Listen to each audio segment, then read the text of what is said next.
Being locked down isn't a nice feeling, but it happens to all of us. In 2020, I was standing outside the window of the National Railway Museum in York, which was just merely days away from reopening after the first UK lockdown. Well, there's the museum. Obviously it's still closed, but we did make it. Oh, it's so sad. Never mind, we said, we'll be back. Well, at least we saw a massive wheel. We came back. Holly and I had a family gathering to attend this year, and as with every trip away, it only felt right to go and see some trains too, which turned out to be a lot of trains. We went firstly to Doncaster, where a brand new museum was opened to celebrate the history of the area. As the main loco works of the London and North Eastern Railway used to be here, famed for building the likes of Flying Scotsman, Mallard and Sandwich. There's a strong railway connection. This is such a strange place. I think it used to be like a... I don't know actually what this used to be. A school.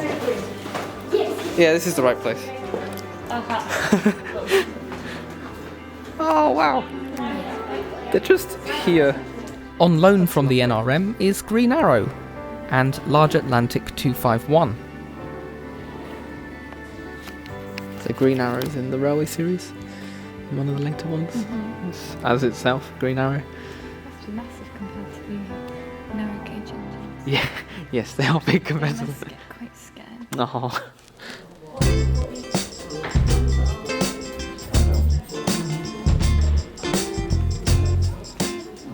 Touch.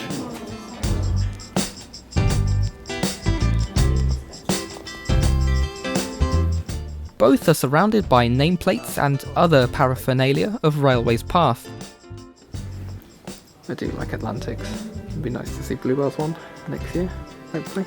Who knows, fingers crossed maybe. The building they're in is free to visit, but you have to go through the local library to get there. Next on our whistle stop tour, we had planned to go to the North Yorkshire Moors Railway, as so many of you keep asking for a guide rail on it. But at the time, they weren't running steam because of the fire risk during the drought. Diesels are all fine and well, but please understand that when we found out the Keighley and Worth Valley Railway were running steam, we just had to drive there instead. Sorry. Of course, this is most famous for being the line that The Railway Children was filmed at. Since the release of The Railway Children Return in 2022, and the sad passing of actor Bernard Cribbins, it made sense to finally visit for ourselves. We found that they were running steam, but they were also running a pacer, so win some, lose some.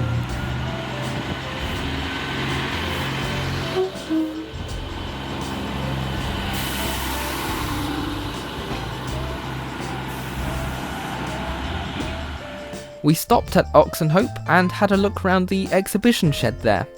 Oh my goodness, it's a pug! It's not any pug, it's the pug. What are you? Oh, you're like Lady Armadale. Manchester Ship Canal. Hamburg. Oh, you're the one that dressed up as Thomas, aren't you? It's not answering. They're all Thomas characters, there's all tiny little tank engines. Oh, that's a huge cab.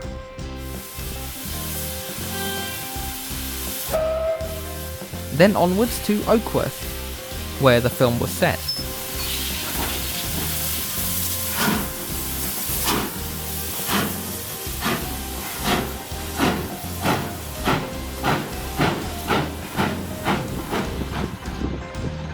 It's the real Mr. Perks. Ingrow West was next, where we visited both the Rail Story exhibition sheds. Good friends. I spy a little engine. I like that one. Did not know about this one. Yee-hoo. And finally Haworth, where the loco sheds are located. So I've seen videos and photos of this place for like when it storms, and because it's so low down and the river's right here, this gets completely flooded. like all the way up to the wheels. What do the engines do? Well, they just sit there, but there's not much they can do. Like I feel sorry for the volunteers because all of the shed is just completely waterlogged. They're like, oh no, bit of a design flaw, I suppose, but they didn't know. We travelled into Haworth Village to visit the Bronte Parsonage House and Church, which I can't recommend enough for any literary fanatics.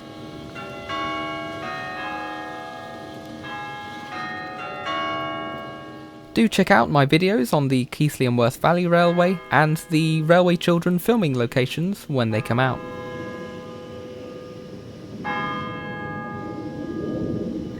Next day, the place we had planned to go to from the start.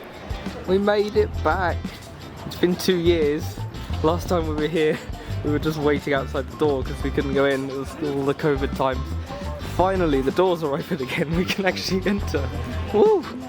Welcome to the National Railway Museum.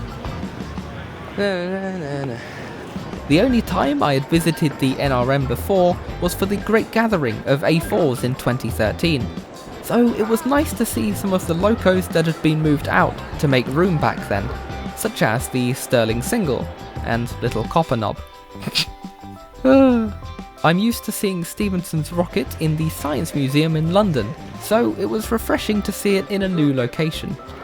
What they don't mention on the signs is rockets almost also famous for being the first engine to ever kill someone. Oh, what happened? Someone got run over because they were a bit clumsy. Oh no. Yeah. I don't like rocket. Don't like yeah, so that's it. I don't like rocket. Now I know we're at the National Railway Museum and we have tried. I did ask to go and see Boxhill because it's one of the 10 terriers and it's kept here in that building, which we can't have access to today because they're doing roof work. And we did ask, we did try. You can just see it through the window. It's all tarpaulined up. It's safe, but no Boxhill today. It's just sitting by the toilets. So. Just imagine, here's a photo of it from like 10 years ago that I took. So sadly, no Boxhill.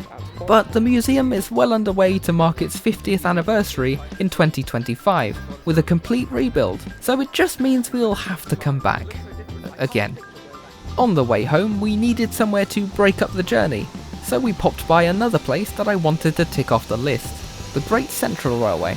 It was supposed to be the 8F running, but it ended up being a 2MT. Going above 25 miles an hour is typically just for special events, but it still felt very special travelling on the UK's only double-track heritage railway, or standard gauge at least, and getting to do this.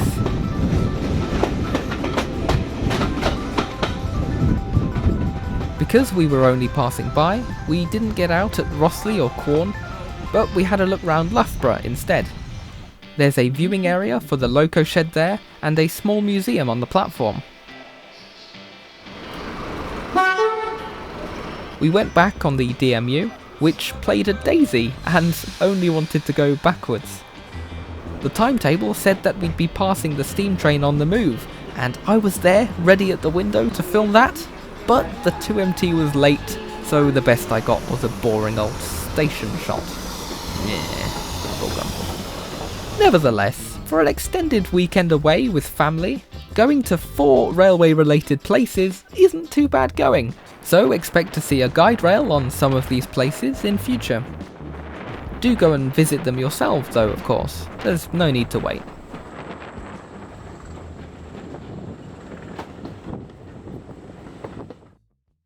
Huge thanks to my brilliant patrons: Alex Goodman, GBH Train, Donald 9 and Douglas 10, D0280 Falcon, Sean Tempest, Nat, Sam Bennett, Alco, Henry Forrester, TR2000, and Random Thomas Fan.